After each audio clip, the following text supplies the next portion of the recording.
heavenly King, the Comforter, the Spirit of truth, who art everywhere present and fillest all things, treasury of blessings and giver of life, come and abide in us, and cleanse us from every impurity, and save our souls, O good one. Good evening, everybody. Good evening. Coming again for our Orthodox Faith and Life class. And so we're continuing on with Abba Dorotheos. How's Abba Dorotheos been so far? Good. You know, every week I tell myself it's too late tonight, but I'll order it tomorrow. Every week I say that to myself. Well, it's not too late to get the book, and again, you can kind of judge for yourself on this one, but this is one I've come back to many, many times, and I couldn't tell you how many times I've reread it, but I always find something very helpful in it. And so we're coming this week to chapter 5, which is called On the Need for Consultation. And you probably heard me say at least once, oh, this is one of my favorite chapters, I'm going to do it again before it's over. But this is one of the chapters I found very helpful in the past, and hopefully you will too. And just kind of again recapping where we were before. Last week we were talking about the fear of God, and he talked about this progression from a fear which wasn't just made initially start out as a fear of a fear of hell, a fear of being separated from God, a fear of death, but then it moves on towards something greater, the desire for God, and then ultimately when we come to a place of really loving God, of knowing who He is, the perfect love casts out fear. It takes on a different form. It's in that form of relationship, and how we relate to God with such just reverence for the one who's most cared and respected. And the Abba Dorotheos drew us these parallels for how we then should relate to other people with such reverence, with such respect, with such care in our words. And so that was, I think, hopefully very, very helpful last time. And so this time, it's related to more how do we manage these questions that come up in our life about our relationship with God, about prayer, about different decisions. How do we approach it as Orthodox Christians? And by way of an introduction, I have to say this is one chapter too, where because it is written in a monastic context, we want to, or we will need to, at least have some perspective when we read it, because it is applicable to us, but not to the same. It's a matter of degree. The type of life that is lived in a monastery that Abba Dorotheos describes, the degree in which of consultation, of doing everything with a blessing, of how that's lived, is deliberately lived in a much greater measure. Deliberately, things are set up in that way, voluntarily entered into, than we would in the world. But nonetheless, the basic ideas of not trusting our own wills, we'll see, of asking for advice, of seeking the will of God, is all very applicable. And so we'll kind of come to some of those things as we run across it. So we say not that we don't want to say, oh, well, that's for monks. It's not applicable. It's just a matter of degree. If we were to come across to the same measure in the world, that would not be a healthy situation for lay people in an Orthodox parish. You should not be going to your priest for advice on every single matter of your life, whereas in the monastic setting, where it's a small community, and you do that, everything can kind of be, say everything would. For us, it would be a matter of some of the bigger questions in our life that we, especially as it relates to the moral life, the spiritual life, and things like that. So let's begin without further ado. So the subtitle of this chapter is that a man ought not to rely exclusively on his own judgment. It's an important word, exclusively there. So in the book of Proverbs it says, those who have no guidance fall like leaves, but there is safety in much counsel. This is the verse we're going to unpack for a whole time. Those who have no guidance fall like leaves, but there is safety in much counsel. Take a good look at this saying, brothers. Look at what Scripture is teaching us. It assures us that we should not set ourselves up as guideposts, that we should not consider ourselves sagacious, and that we should not believe we can direct ourselves. Another saying from the Holy Fathers is that he who has himself as a guide has a fool for a guide.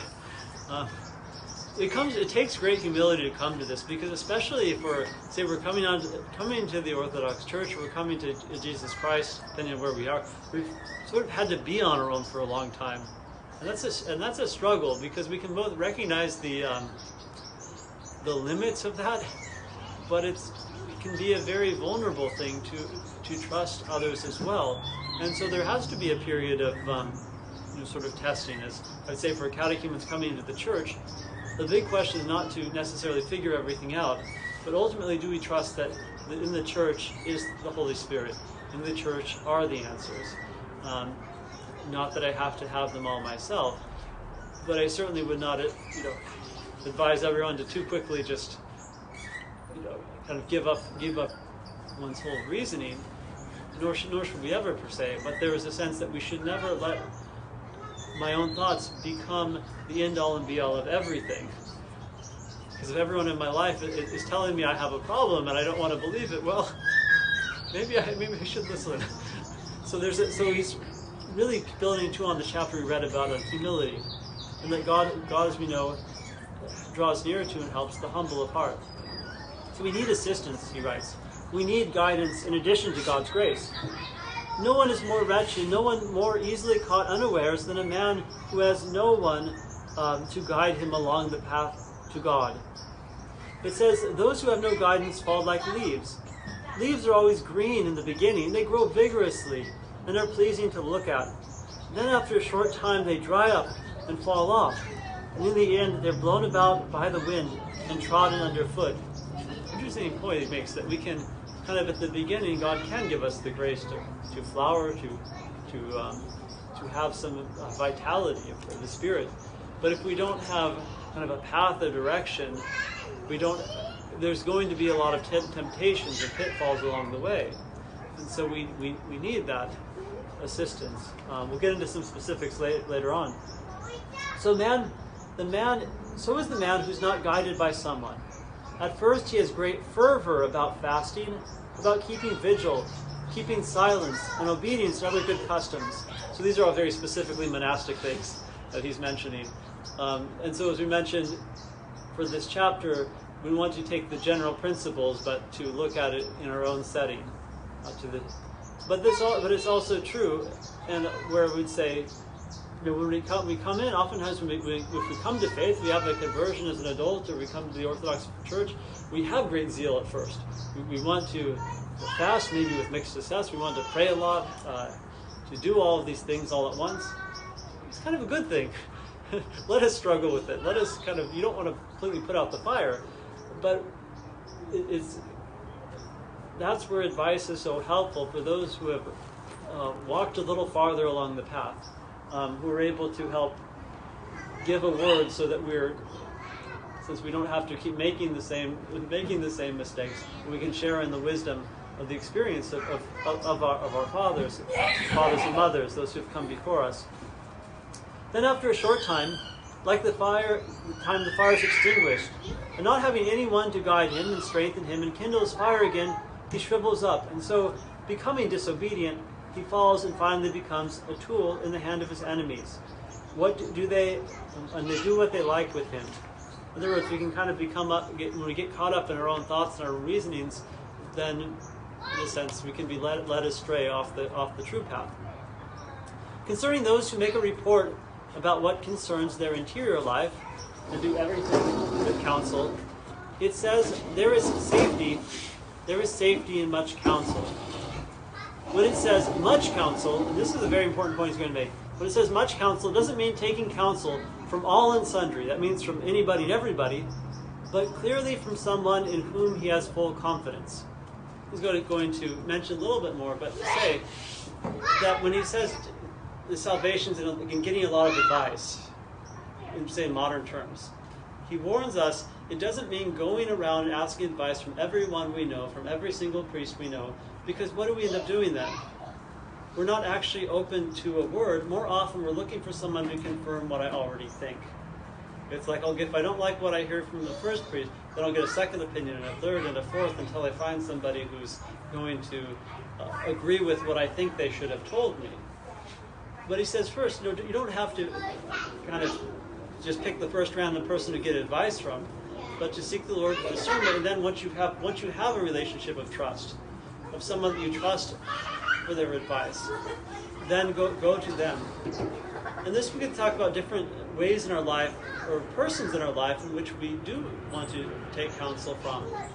Because there is a certain relationship with your priest, who would be your father confessor. Sometimes they use the term spiritual father. That often implies kind of a stronger relationship, but we don't need to get into those distinctions. But also it could be a really trusted friend in the faith, or someone like that. It could be, in a marriage, it could be a spouse. And others about taking, in the sense of taking counsel, being careful in the matter about who we take it with, but having that degree of trust. For an adult who comes into the church, this is a great role of a godparent too, of someone you can look to. It's different than it is with a child in that sense. But that's why I say it's often like a big brother or a sister in the faith if you're an adult, because it's someone who you can ask some of these questions, who's had some experience of living, walking the path in Christ a little longer, and having had those struggles. And you could kind of see with discernment, there are certain things that you would more naturally ask your priest about.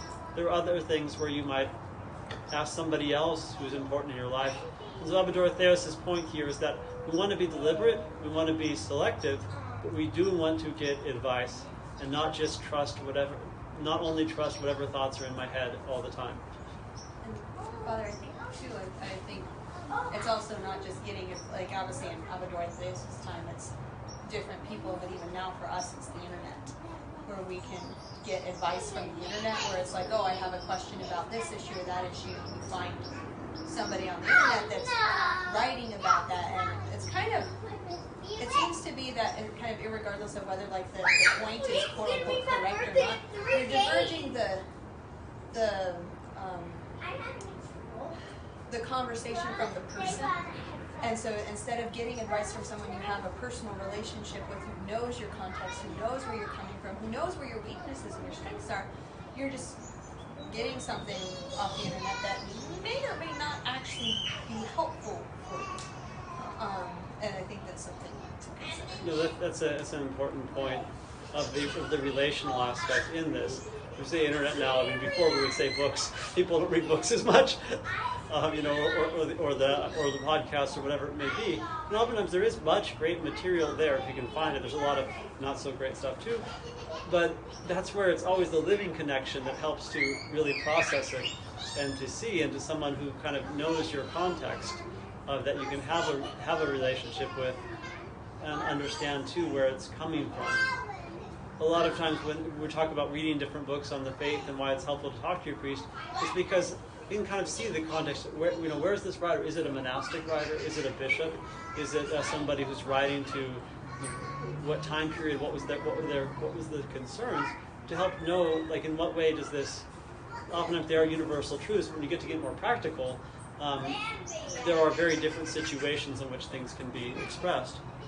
We're getting a taste of that here. To a man doing this consistently, there's indeed safety in much counsel. But if a man does not bring to light everything about himself, especially if he's turned away from evil habits and a bad upbringing, and the devil finds in him one bit of self-will or self-righteousness, he will cast him down through that. So when the devil looks at a man who sincerely desires not to sin, he is not so unintelligent as to suggest to him, as he would to a hardened sinner, that he go and commit fornication, or he go out and steal. He knows that we don't want to do those things, and so he doesn't set out to tell us something we don't want to hear. But he finds in us that little bit of self-will or self-righteousness, and through the appearance of doing well, he does harm to us. This is an important point, too, that he brings up several times, is that when we're being tempted, if we're being tempted by the devil never will just, like, directly, or almost never, to go out and commit the sin in black and white way, because that would be very easy to resist, right? It's like, no, I don't want to do that. But when we kind of get down this slope, little by little, this pathway, and that's why in the context here he's discussing of that you might compare it to a regular confession and being open, because if we're doing that self-examination, we can catch things if we're starting to go down a path. if I'm starting to make excuses in parts of my life. That's why it's very helpful. So all these things you follow through, like the chapter on conscience. Why it's so important to do that examination of conscience, in the evening before we make a confession like that, so that little things don't become big things, and we're not kind of guarding a corner of our heart that's sort of unredeemed, but then that can become a stumbling block for us later on. Make sense? Okay. Hence, again, as it said, a bad man does evil when he mixes it with righteousness. The bad man is the devil. So that's a quote from Proverbs. The bad man is the devil, and he does evil when he mixes it with righteousness. That is our self-righteousness. For then he's stronger, and then he can do more harm. Then he operates more freely. For when we're masters of our own affairs, and we stand in our own righteousness, as if we were doing great things, we're giving ourselves counsel, and we do not know how it is we're destroyed. For how can we know the will of God or seek it completely if we believe only in ourselves and hold on to our own will? And this is the idea too, and even more so, that we need to be seeking after the will of God. And so it's not just, say, seeking somebody else's advice, but the deeper discernment is seeking the will of God. And especially in matters, we say, of living the moral life, the Christian life. It's, I don't want to get into things, but we don't want to be getting into stuff like, should I buy the red car or the blue car or something. That's not the kind of things that we're looking at here. But maybe if it's my fourth car, perhaps that's probably a bit excessive, So what have we seen here? Going a bit ahead, I'm going to jump a little ahead to page 124. How marvelously he speaks, he continues. When a man gives up his own will, he sees at once that the way of the Lord has no blemish or obstruction. When a man has a fondness for his own will, he does not see that the way of God is without blemish or obstruction.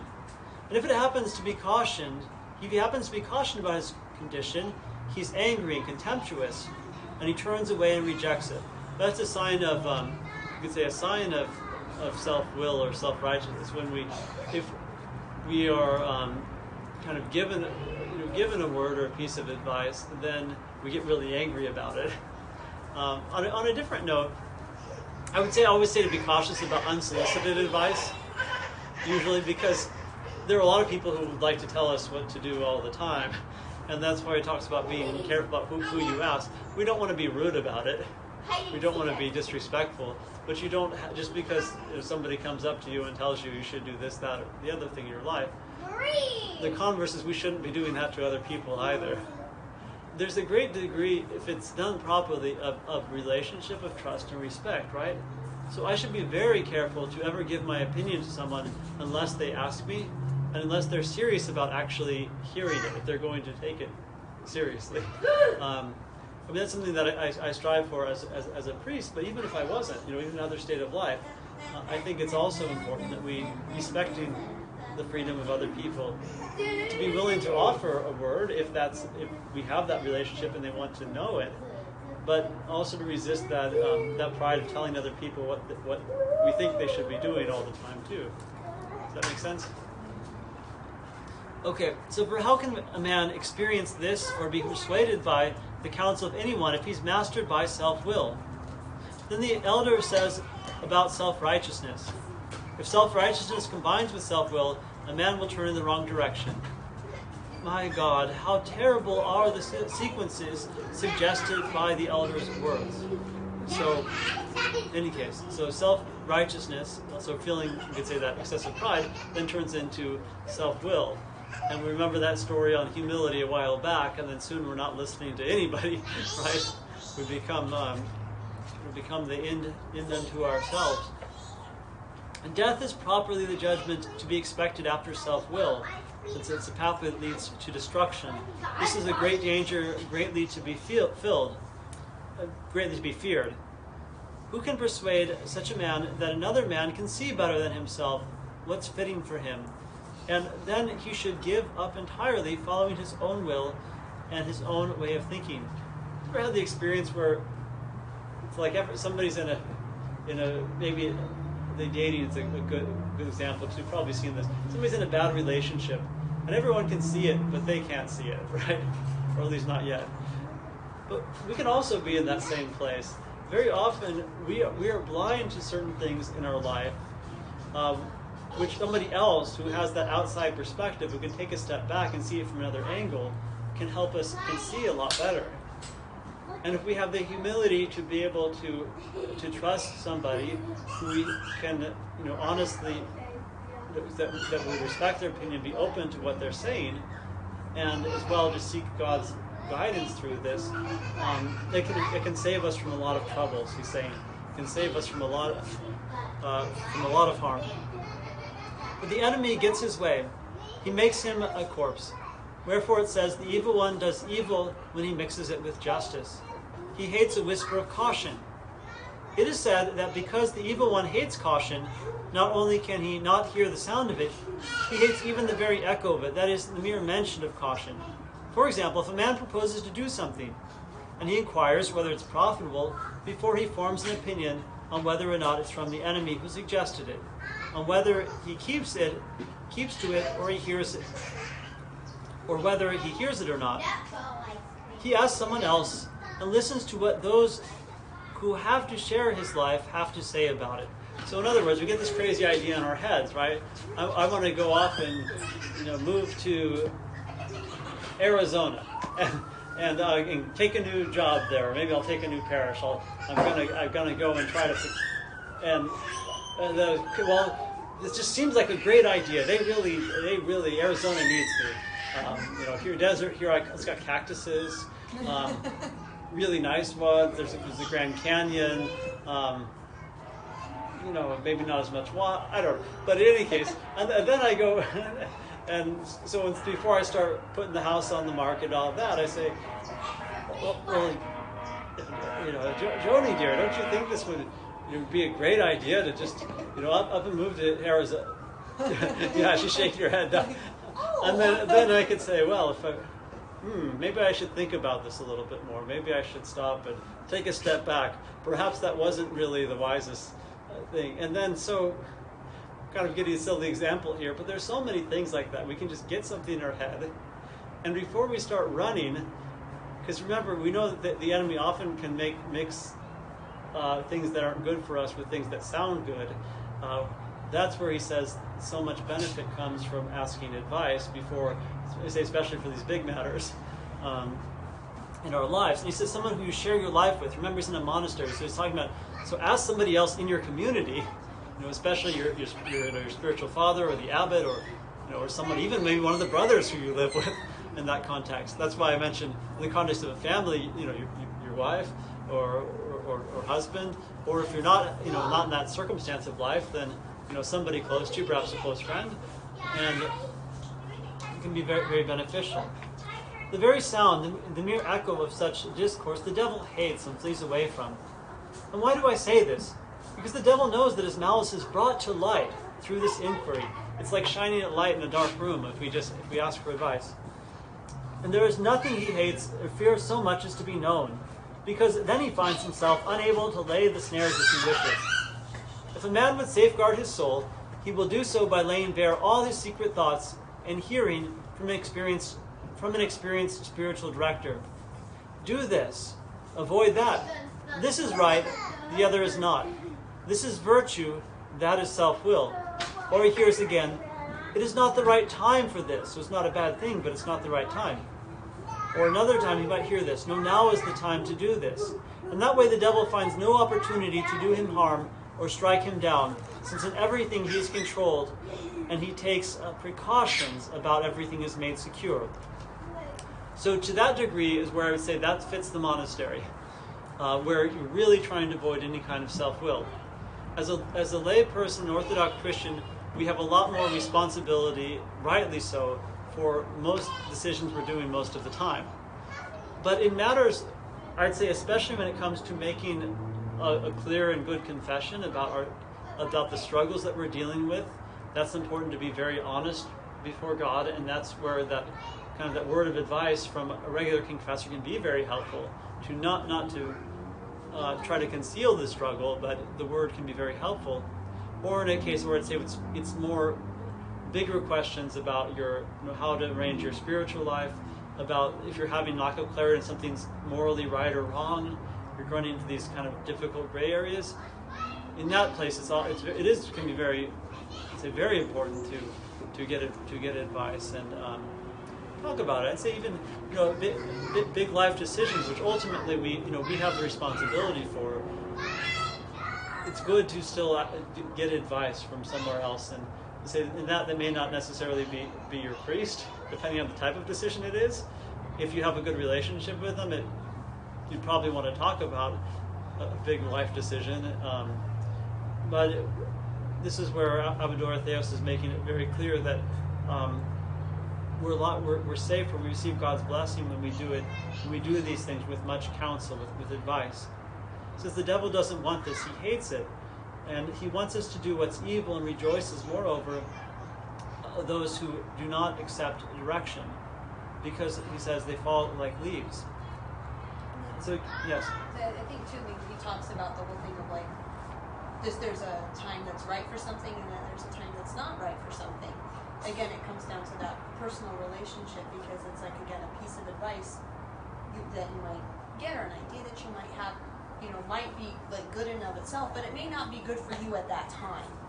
And that's the importance of having that personal relationship with the people that you're getting advice from, whether even if like you're going to confession with the same priest, you don't want to be hopping from priest to priest, because then if you're going from priest to priest, you're not going to have a single priest who's familiar with your struggles and can go, oh, I see a pattern here. Maybe this would be helpful for you. Maybe this would be helpful for you.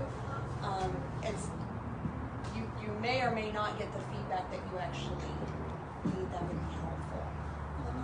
It's important to have that personal relationship and really kind of cultivate that and work with those relationships. Yeah, that's a great point. And I'd say hard to pick out examples out of the air, but suppose somebody's coming into the church and they have a genuine call into the priesthood at some point, but they might want to run off right away, and one giving advice would say, no, wait, you need a few more years. It's a good thing, but it's not the right time. Hello, my son. So we have a visitor here. Speaking of which, he's going to have to wait if he's walking by dressed as a priest. It's probably not quite the right time for seminary yet. But maybe it will be, canonical ages of things for these. Okay, so going on a little bit, we're on page 125. So he's talking this story about Abba Makarios, who knew a brother who could change like the wind. And so he tells this story about one of the brothers who wasn't really opening up about his struggles. He was, everything is fine, right? But it's not when it wasn't fine. And so I'm going to go from the middle of page 125 here. So the devil found this miserable brother depending on his own strength and having nobody to support him, and he made a plaything of him. And he went off congratulating himself and raging against the others, as the devil did. But he was careless when he bragged about this to Abba Makarios and gave away the brother's name. It's kind of a rather amazing story from the Desert Fathers, but the devil was bragging to Abba Makarios about who he was causing all this trouble to. And the holy man ran to him quickly and found that this very thing was the cause of his undoing. He found him unwilling to talk about his troubles. He found that he had not formed the habit of revealing his inner thoughts, and for this reason the enemy was twisting him around his little finger. Being asked by the Holy Father, "How are things with you?" he would say, "Thanks, by your prayers, I am doing all right." Again, Makarios asked him, "Are your thoughts and imaginations not troubling you?" And the brother replied, "No, so far I'm all right." I'm going to pause here for a second, because I've known others, and perhaps if I've been there too, where we can kind of put up a false front, whether we're trying to fool ourselves or we just don't want to let it on to others. If we are really deeply struggling, and not able to do it, because we can start to think, well, I can work through this on my own. I can get through it. I can handle it. But usually we can't. At least in some very deep matters, that can sometimes be a dangerous thing too. Falling into a depression. Well, I can do it. I don't need to let any. Maybe I need to get some help. And in spiritual matters and things too, there's a way in which just being honest about the problem can let that change, that transformation, that healing happen. And so, as we said too, is be careful again with all the caveats for who you trust for advice and to go through, but not to just try to carry that all on your own. So the brother did not want to admit anything to the saint. By using all his skill, he persuaded him. Macarius persuaded him to speak out about himself. He spoke the word of God to him and guided the brother back onto the right path. And the enemy came again, according to his habit, desiring to strike him down and make him act shamefully. But this time he found the brother stiffened up and no longer biteable. Means you can no longer bend him this way or that way. He departed at last without success, and departed to the shame of this very brother. Be down a little bit. Now understand why the enemy hates anyone. Now you understand why the enemy who hates anyone who takes the precaution of revealing his secret thoughts, because he wants to destroy us. Now you understand why he loves those who stake out their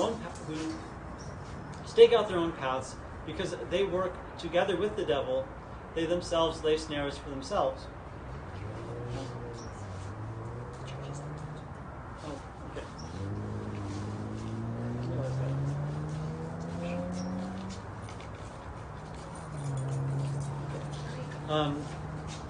So I'm pausing here. Any questions, thoughts right now? I have two thoughts about this. I know for myself, when something really traumatic is happening to me, I really can't talk about it right away. Mm-hmm. I have to get to a place where I've worked through some, and understood a little bit about what's happening and what I'm going through before I can talk. Mm-hmm. And, I know like a lot of people are trying to help and I just can't really, and I see it in a lot of people, like parents have told me like the teacher said like something bad happened to their kid and they go to their kid and say, well, so how was swim team? And the kid says, oh, it's fine. And I think it's, the same thing, like they're just not ready to talk right away. Yeah, I think that's okay because we all need time and space to begin to process it. And I would encourage him, he'll talk a little bit more as we go on, even to pray about it, to really seek the Lord, first of all, because ultimately, we need his help on these things. And we do, especially if something is fresh, we can, I think that's very natural. The danger is if it is something that's very kind of unresolved in ourselves, that's really causing us turmoil, to just let it fester a long time without seeking that help, because then it can kind of, it can get bigger. It can get bigger, and a lot of times too, I'm going to move off a little bit here, but say, as you will, something will start to bother you in the church. You'll start to have questions about this, and you'll hear this thing somewhere online or on one of these programs that these TV specials that tries to cast doubt on the the historicity of the gospel, or that or whatever it may be. Somebody said, well, Constantine invented Christianity. They'll make these wild claims, or maybe it's something completely different. But then what could happen is if that starts to trouble me, and then I just leave it unresolved, and then I get more and more things that start to build up, and then the devil presents a bigger temptation, and suddenly I'm feeling very weak in my faith. These sort of things can really spiral. Whereas if we're struggling with something, we just ask about it. Very often we can kind of just resolve it. Some things are easier to resolve. There are some bigger questions that, as I say, we need time and prayer with that, but there's just a lot of stuff that's very easy to just answer. But if we don't ask, we can say, oh, well, there's these unanswerable questions. How can you possibly reconcile this? We just never asked. And then that can build up. So I say that because it's been the undoing or the falling away for at least a small number of people over time. Then you find out, years later, well, why did you leave? And it was often these questions, but they never were able to articulate, to get advice, and to share that struggle, to work through it. Does that make sense? Mm-hmm. Okay. So let's see here. I know. This is where he says an incredible word. I know of no fault that happens to a monk that does not come from trusting his own judgment. Of course, that relates right to the word we heard about humility, doesn't it? Where he says every fall is preceded by pride. And humility is the solution. So this chapter is very much connected to the chapter on humility, of having enough humility to say, maybe I'm not 100% right. Maybe I should check this with somebody else who I trust before I assume that I'm right. And of course, especially for us non-monastics, like you said, that we don't necessarily, that we have to look to whose decisions are we trusting, whose advice are we trusting in place of our own, because we don't necessarily live in that monastic community. And if I were to say go to my boss at work or the bartender or something and submit my will to theirs, it would not be the same as... I would say, have another drink. You're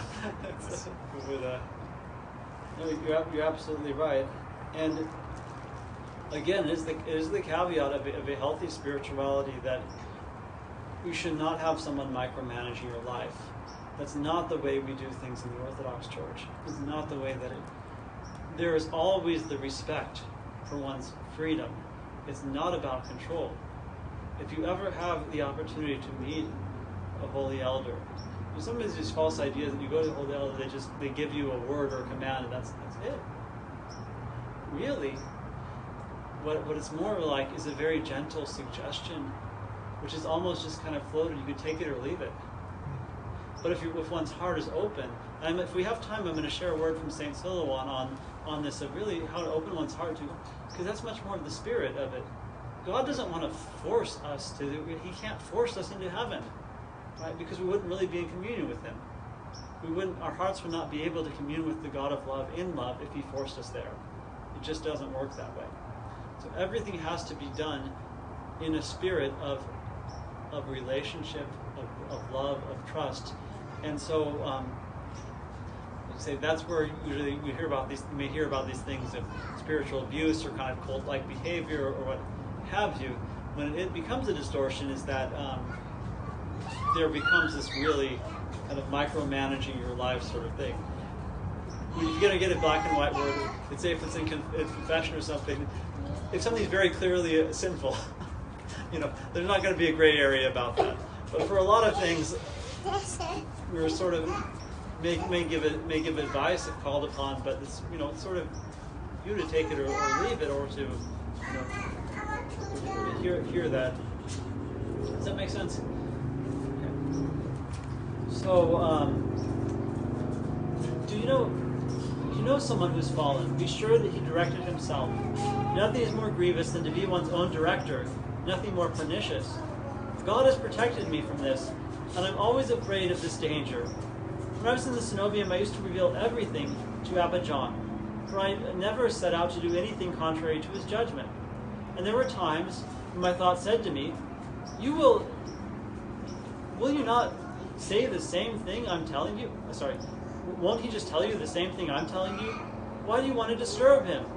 And I used to say to my thoughts, damn you and your judgment and your sagacity and your discernment and your knowledge, because what you know from the devil. That's pretty harsh. So, he's kind of his internal monologue, right? He's saying, because, again, remember that in the monastery, especially, there's the really how to cut off one's own reasoning, and in doing that, one actually grows and gains discernment. It's a paradox, right? Because how does someone become this wisely enlightened spiritual father who can judge good from evil so well? Only by going through the path of cutting off one's own will for quite a while. Does the reasoning become enlightened by the Holy Spirit? This is part of that perplexity. And so he'd be in these struggles. Well, I feel like his thoughts would say, well, I know what Abba John's going to tell me anyway, so why don't I just go do it? And say, no, that's not the way it should be done. I will go ask for his advice or his blessing. And so he would go. Therefore I went to the old man, and it often happened that his reply coincided with the judgment I'd already formed. And then my thoughts said to me, well, what about that? Don't you see it's as I told you, and you've disturbed the old man for nothing? But I would say to my thoughts, yes, but now it's right to do this. Now it comes from the Holy Spirit. What was purely my own was bad, and it's from the devil, of the state of the emotion. So it's very interesting, even though it was the same outcome. If I had done it according to my own will, it wouldn't have gone well. But if I just said, Abba John, would you bless me to read this book on, I don't know, St. Anthony? And then he says, God bless you. And then it's profitable. If he had just gone and read the book on his own, well, aren't I smart? And I'm following the ways of St. Anthony, and I'm like the great Desert Fathers. And so he said, by simply doing that, there came a grace and a blessing which would not have been before. That's why I caveat this, because we're not going to be doing this to the same degree in the world. But the principle is helpful to see. And so I never allowed my thoughts to persuade me without consulting someone else. And believe me, brothers, I was in a complete state of rest and freedom from care. So much so that I was even a little troubled by it. I think we heard this story before. That he had so much peace of soul, he was anxious about it. Aren't you supposed to enter the kingdom of heaven with much tribulations? And Abba John told him that for one who has humility, he says, don't be troubled. Everyone who puts himself under obedience to the fathers has this peace and freedom from anxiety. In other words, he was delivered from that. Of course, down later. Now at the point of his writing, he's the abbot of a monastery. He's got all these children, he's got all these burdens. But because he had gone that path, he had traveled that, and so he was. I'm saying it aside, but one who has done that has great sympathy.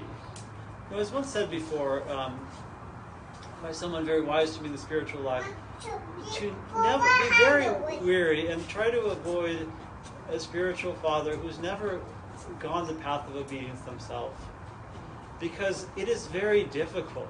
It is very difficult. And one who has done that has compassion for the weaknesses of others, understands just how hard the struggle is.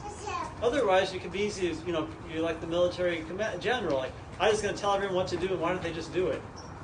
Well, someone like that, have they really, maybe that's not the best example, because they probably had the followed orders too, but, because we all want to be in charge, but unless we've kind of gone that path of trying to struggle against that self-will, of learning humility, of seeing how hard the struggle is, one who has done that is then in a very good place to relate, to understand the struggles, to understand the way that the temptations work.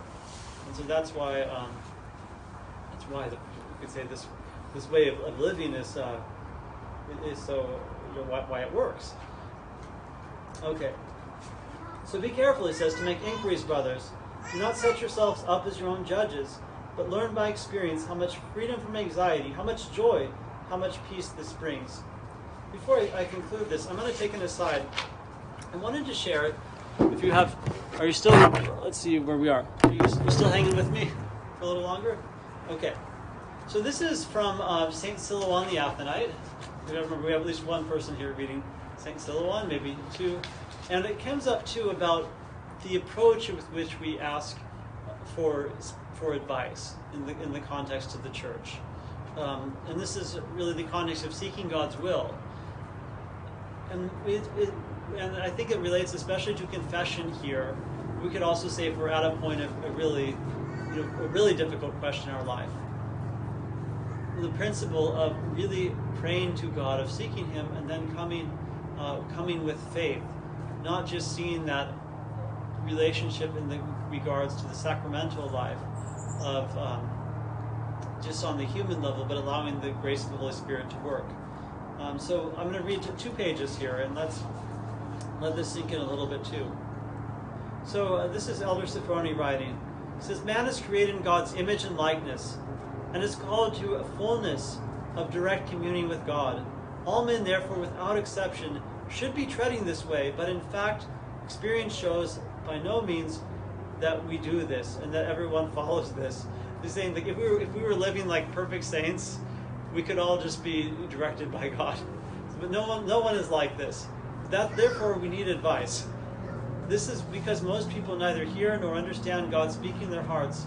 They listen to the urgings of the passions, right? We're not cleansed of the sinful passions within us that inhabit our soul, and with their clamor drown the small voice of God within us. So in the church, another course lies open to us, to seek out and obey the counsels of a spiritual father. This is what the elders, St. Silouan he's referring to, did. Considering the humble path of obedience to be the most trustworthy of all, he firmly believed that because of the faith of the one who turned to him, the spiritual father's counsel would always be right, beneficial, and pleasing to God. It's an interesting approach. We often think that if the person is holy enough, then I'll get the word from God. But he's emphasized it's much more our disposition. If you read about some of the lives of the saints, Elder Makarios Waptina talked about this. Why do some people come to him and they get no profit, and others come and the word of God speaks to them? He said it has everything to do with the disposition of the one who's coming. If God, in my unworthiness, speaks through me, it's because someone came seeking a word from God. Whereas if they're just coming to, have a good look. Another one of the Optine elders, I can't remember if it was Makarios or Leo, someone came to have a good look, and he stood up and he kind of walked around and he turned around in a circle. It's like, here, have a good look. Bye-bye. And that would even relate to the New Testament, right? When the crowds came to listen to Jesus speak, and many of them came for the bread and fish, for the food. Absolutely, right. And so we see those examples throughout the gospel. Those who came to the Lord really seeking a word, he gave them so much. But others came and didn't receive, or they walked away. They just wanted to see a miracle or to test him, it says. So that's completely right.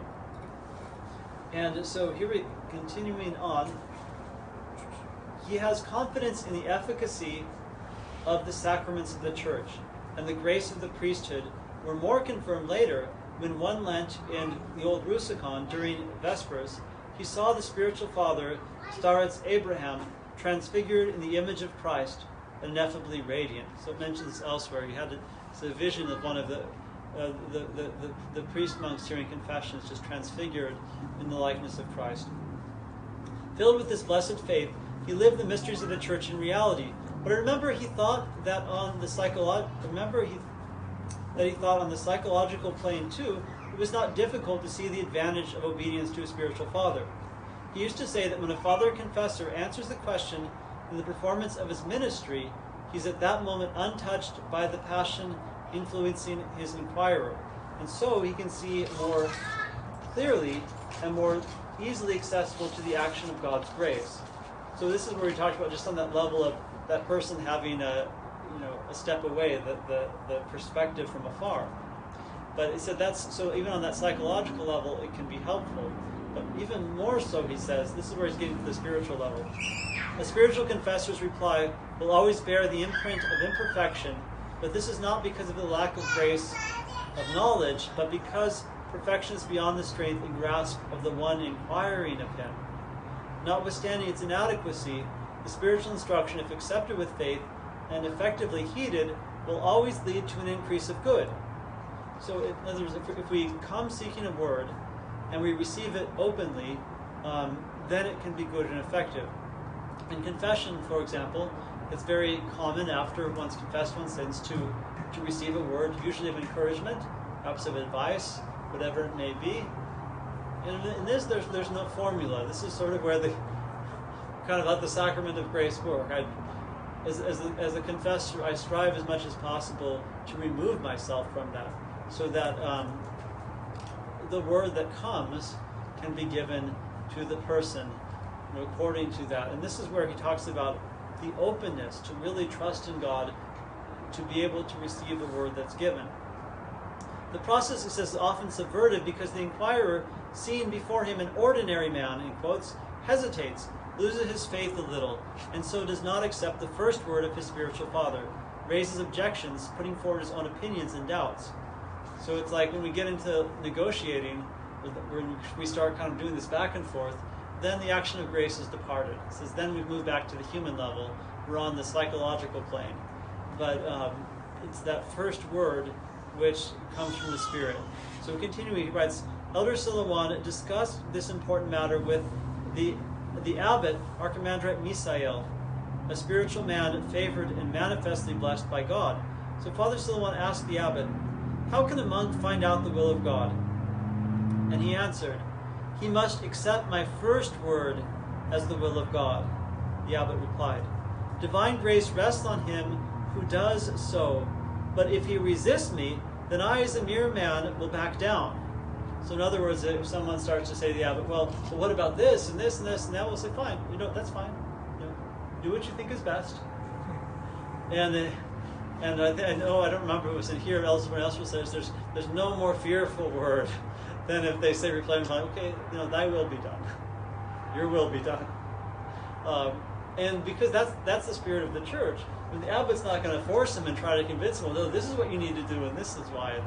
Because if it's truly done in the Christian spirit, then when the resistance is there, it's okay, well, try it your way. See what happens. And so he goes on. The idea behind Abbot Misael's reply is this. When asked for counsel, a spiritual father prays to God for understanding. But he answers in his capacity as man, according to the measure of faith. I believed, and therefore I have spoken, writes St. Paul. But we know in part, and we prophesy in part. When a spiritual father gives advice or tells a man what to do, he himself is anxious not to sin and is on trial before God. The moment, then, that he meets with an objection or even some inner resistance on the part of the inquirer, he does not persist. He does not insist or presume to affirm that which he was saying was the expression of God's will. In his position as a man, he withdraws. And so again, we wouldn't quite be, exercising this in the same degree as sort of that in that monastic sense, but where I would apply it to just our everyday life, to my own. I also go to confession, to our others, is we do confess to be open to hear the word of advice that's given as being from the Lord, not from a man, and to not try to enter into that level, you could say, of negotiating or kind of having that back and forth. There still are, there's still important times too to talk about, your issue that you're going through. That's all good, to have that kind of advice in the other sense. What he's talking about here is something deeper, or say you're having a really, a deep spiritual question, and maybe you've scheduled a meeting. You're going to pray about it beforehand to really, and then to really be open to the word that's given you. As an aside, I've had meetings. I've not been a priest all that many years, but it's sort of interesting. And somebody comes with a problem and with their solution, they say, well, give me your blessing for this. That's kind of interesting situation, because I say, well, if it's not inherently sinful, then I can say, well, God bless you. It's not necessarily the advice I would have given. And I don't know. God knows. But it's interesting because they're not necessarily coming for advice per se, and maybe it's probably better than nothing that they wanted a blessing. But there's also a certain sense where it's like, now I have a blessing, now I have the stamp of approval, but I wasn't really open to hearing what might have been said. And so I'd caution against that a little bit. I don't know if anybody here would have that, or at least maybe how we would phrase things to say, well, this is what I think might be something I should do. Do you think that would be a good idea? Or not? And you could say a prayer and then answer. But it's just sort of like, I've got it all figured out. Give me your blessing. What do I say? Okay, God bless you. God knows. So does that make sense? Okay, so I'm going to conclude now, coming to the end of Abba Dorotheos. I've told you all this so that you may know how much rest and tranquility a man may have and that with all security, not settling anything by himself, but by casting everything that concerns himself upon God, and on those who after God have the power to guide him. Let us learn then, brothers, to inquire. Be convinced that not to set one's own path is a great thing. This is humility. This is peace of soul. This is joy. And I think we've said enough about that. So he's warned it a lot, and really kind of goes on to repeat a little bit more that sense. But it will too. I've just, as I say, I've heard these, because he's so repetitive. I've read it before. I can tell you, I hear these words ringing in my head sometimes. I can go and get advice, and I think that is, in a humble way, I think that has been helpful for me, and I hope it will be for you too. So when I was very first coming to Orthodoxy, shortly after the first, very early to my life in the church, I was having some problems with my landlord, and I was really headstrong and self-righteous about it, and I went to the priest at St. John's in Portland, where I was at the time, and I said, this is what I'm going to do. Can you give me any advice how to do it best? And he said, don't. He said, this is stupid, don't do it. And I did exactly that. I said, well, I see what you're saying, but you just don't know it like I do. I know that this is right, but do you think it's right too? And I did that exact thing. Like, I want your seal of approval. He did exactly that. Like, essentially, it's a bad idea, but your will be done. And I went and did my will, and it turned out horribly. And well, it's a good lesson, though. I mean, when have we not all done that at some point? And that's where I think just the important things that we just learned from it, and that's the one thing I just love about the mercy of God, is that He bears with us through all kinds of stuff.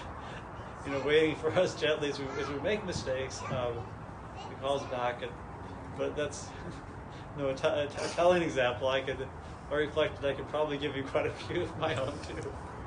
But it doesn't come. I mean, the path of learning that humility is not one that comes easily or naturally. I think to a modern person, to a modern American person, especially also if we've had a hard time in life, the more that we've kind of been hurt or had to make it on our own, the more we have that kind of those barriers, those safety barriers in place, which it's understandable, and we don't want to let our guard down too easily or too quickly. But we don't want to be completely closed off to having a relationship of trust and respect and asking advice, as is very possible and healthy. So that's all I have. Shall we? Anything else? All right, let us pray. It is true.